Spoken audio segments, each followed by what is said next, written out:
on how to use a loop start and needlepoint.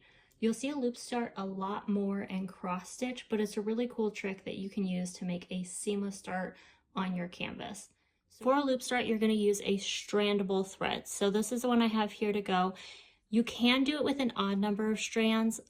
I still don't understand how to do that, so I'm going to show you how to do it with an even number of strands. So I've cut my thread here. It has 2 strands because at the end of this, I'm actually going to want it to have 4 strands. So the first thing I'm going to do is I am actually going to double this up.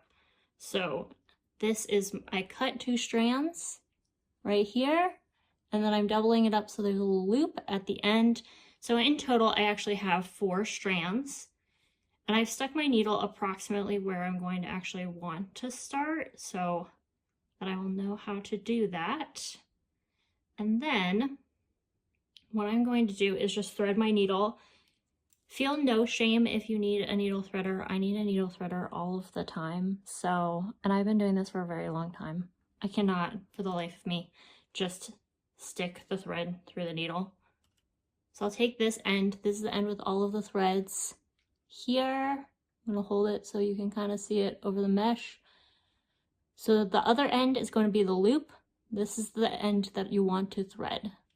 We now have our needle threaded with our loops on one end and then our loose ends on the other. All right, so to get this started, I marked my spot so I would remember. And what you want to do, and the reason we're showing you the back of the canvas, it's going to look seamless from the front. You're not even going to be able to tell the difference, but the best way to learn it is by actually looking at the back. So I think I had it about here. I'll just start. If it's the wrong place, I'll take it out. But that way you can learn. All right, I'm going to stick my needle through. Now the key is I'm going to hold this loop on the back of the canvas. Then, here it is. I'm just going to do a really simple tent stitch.